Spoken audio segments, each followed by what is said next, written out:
இலக்கை நோக்கி டுவர்ட் த கோல். இந்த நிகழ்ச்சிக்கு உங்களை அன்புடன் வரவேற்கிறோம். Praise the Lord. ஆண்டவராகிய இயேசுவின் இனிய நாமத்தில் உங்கள் எல்லாருக்கும் அன்பின் வாழ்த்துக்கள். மத்தேயு எழுதின சுவிசேஷம் 21ஆம் அதிகாரம் 22ஆம் வசனம். மேலும் நீங்கள் விசுவாசம் உள்ளவர்களாய் ஜெபத்திலே எவைகளை கேட்பீர்களோ அவைகளை எல்லாம் பெறுவீர்கள் என்றார். ஆச்சரியப்பட்ட சீஷர்களுக்கு ஆண்டவர் சொல்றாரு, மரத்தை பார்த்து பட்டுப்போன்னு சொன்னோன்னு அது பட்டு போனதை நீங்கள் நினைச்சு ஆச்சரியப்படுறீங்க.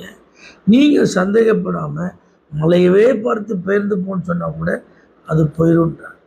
அதோடு கூட தான் சொல்கிறார், மேலும் விசுவாசம் உள்ளவர்களாய் நீங்கள் ஜெபத்தில் எதை கேட்டாலும் அதை பெறும். அப்போ நம்ம எல்லாரும் ஜெபிக்கிறவங்க தான். ஆனால் நம்முடைய ஜெபத்துக்கு பதில் வருதா அப்படின்னு பார்த்தா அநேக வேலைகளில் இல்லை.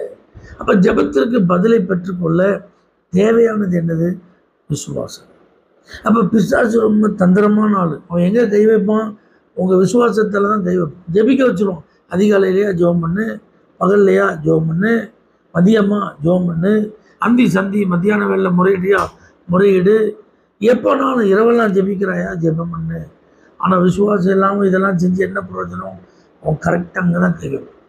யோசிச்சு பாருங்கள், ஆபிரகாம் ஜெபிக்கிறாரு, அபிமலைக்கு வீட்டாருக்கு என்ன கிடைக்குது?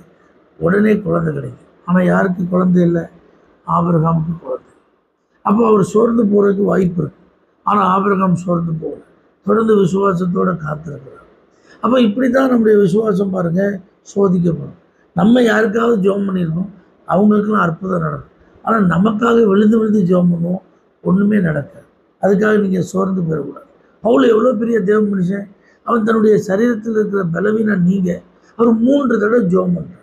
ஆனால் அவருடைய ஊழியத்து நிமித்தம் அற்புத சுகம் பெற்ற நபர்களுடைய எண்ணிக்கை ஏறாது. மரித்து உயிரோடு எழுந்தவங்களாம் இருக்கிறாங்க. ஆனால் அவருக்கு என்ன கிடைக்கல? சுகங்கள். அப்போ பாருங்கள், தொடர்ந்து நான் ஜெபம் பண்ணிகிட்டே இருக்கிறேன், எனக்கு இன்னும் பதில் வரலையே அப்படின்னு அவர் சோர்ந்து போகலை. அவர் ஜெபித்தார். ஆண்டவர் கிருபை அவருக்கு கொடுக்கறதெல்லாம் பார்க்கணும். இல்லையா பாருங்கள், அந்த வேலைக்காரன் அனுப்பி அவர் ஜெபம் பண்ணிட்டு சமுத்திர முகமாக போய் பாரு, ஏதாவது தெரியுதா? ஒன்றுமே தெரியும். 7வது முறை தான் உள்ளங்கை அளவு மேகம். அப்போ தொடர்ந்து நம்ம ஜெபிக்கும் போது ஒரு சின்ன அறிகுறி தான் தெரியும். இந்த இதை வச்சு நான் என்ன செய்ய அப்படி இல்லை. விசுவாசம் கடுகளவு சின்னதாக இருந்தால் போதும், அது பெரிய ஆசீர்வாதத்தை உங்களுக்கு கொண்டு வரும்.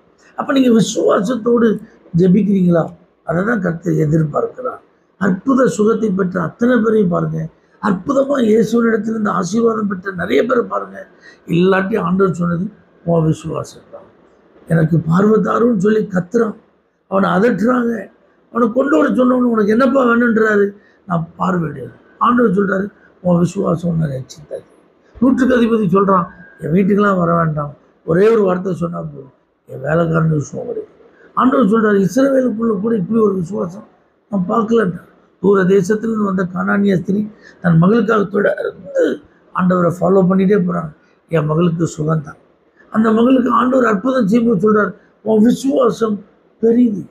12 ஆண்டுகள் சரீரத்தில் பாதிக்கப்பட்டவங்க இயேசுவை குறித்து கேள்விப்பட்டு வஸ்திரத்தில் உரத்தை தொட்டால் போதும் எனக்கு அற்புதம் நடக்குன்னு போய் தொடுறாங்க. ஆண்டவர் சொல்ற, மகளே நீ பயப்படாத, உன் விசுவாசம் தான் உன்னை ரட்சித்தது.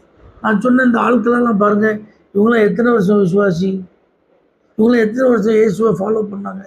அந்த குறிப்பிட்ட நாட்களில் இயேசுவை குறித்து கேள்விப்படுறாங்க, உடனே விசுவாசத்தோடு ஃபாலோ பண்ணுறாங்க, அற்புதத்தை பெற்றுக்கணும்.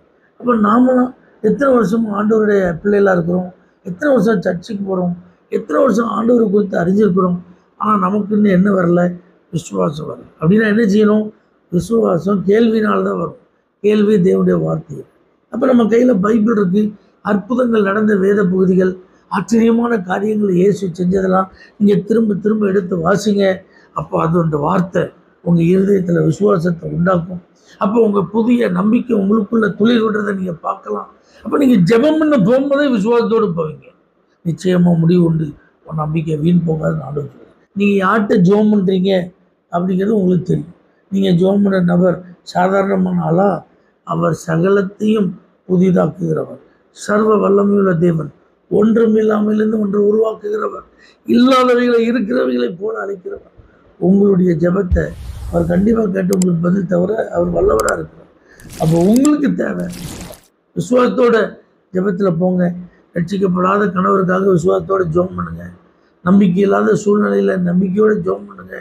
கடன் பிரச்சனை தீர, இன்னைக்கு இருக்கிற பொருளாதாரம் உங்களுக்கு மிகுந்த நெருக்கடியாக இருக்குது, ஆனால் விசுவாசத்தோட கர்த்தரை நான் ஆசீர்வதிப்பான்னு நம்பிக்கையோட ஜெபம் பண்ணுங்க. உங்கள் பிள்ளை வாழ்க்கையில் ஒரு அற்புதம் நடக்கும்னு விசுவாசத்தோட ஜெபம் பண்ணுங்க. உங்கள் குடும்ப பிரச்சனையை கர்த்தர் தீர்த்து வைப்பார் என்று விசுவாசத்தோட ஜெபம் பண்ணுங்க.